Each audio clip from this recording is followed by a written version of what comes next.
Monolith versus Parasound app. Is it worth the extra money on Parasound or is it negligible?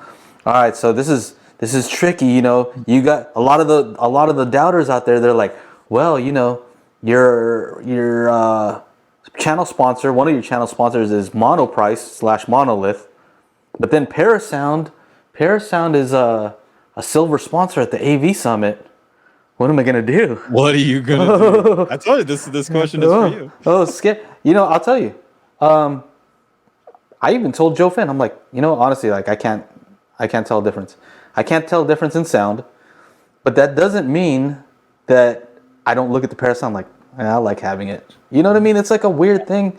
I don't make any claims that it's the sound. Right. It's like, I look at that Parasound, I'm like, that thing will probably outlast me. Yeah. You know what I mean? I know it's just going to last forever. Yeah. It looks cool. It says Parasound, has a little gold thing. All these reasons that have nothing to do with sound. Well, have you opened it up? Did you see my video where I opened it up and then compared the $600, $650, Outlaw insides versus there's clearly a ton of shit in there. So you are paying for stuff. Whether you understand it, know what it does, but it does something. Yeah. Oh, well, no, I saw a bunch of, capacitors and stuff like that are, storing energy for when the amplifier needs it for those big dynamic shifts. Are you going to tell the difference between the two just listening?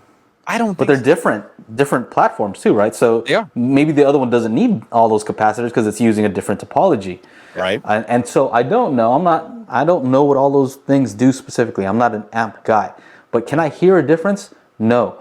Does it mean that like there's no extra value that you get with a Parasound?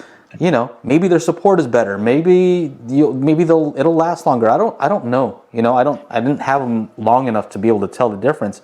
Yeah. But I just like to be able to tell Reginald, like, I still got an A52 Plus. You're clowning this and that, but I got the A52 Plus. That's worth the 3Gs. The 3Gs worth it right there. I think one thing that you have to realize with Parasound too, and I'm with you, Joe.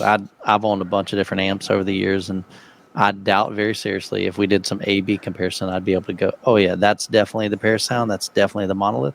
I don't think I can do that. I don't think so. I think that would be very, very, very difficult. Even the people that say they can tell the difference, I still think they're probably just guessing. I mean, it's a 50-50 chance.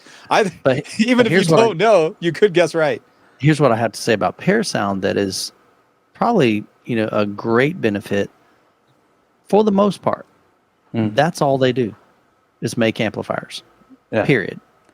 They don't dabble with AVRs. They don't dabble with processors. I mean, they kind of have a couple of preamps for like 2-channel stuff, but they don't spend their R&D. They don't spend their resources. They don't spend their anything in all these other little areas and subwoofers and speakers. They make amplifiers. And so when you specialize in something, you tend to get pretty dang good at it, especially when you've been around for, gosh, I don't know how long, 40, 50 years or something like that. So they've been around a long time. So, I have owned an old, I bought my first amplifier and I paid $750 for the dang thing. And it was 10 years old. That was like, that's crazy to me. I tried to get a Youth Man deal on that and that dude would not budge. But you know what? That amp was rock solid, dude. It's absolutely still working. Yeah. Well, I mean, I don't have it anymore, but that was a long time ago. That was like you sold it for $800. I did probably make money off of that, but that's a different story.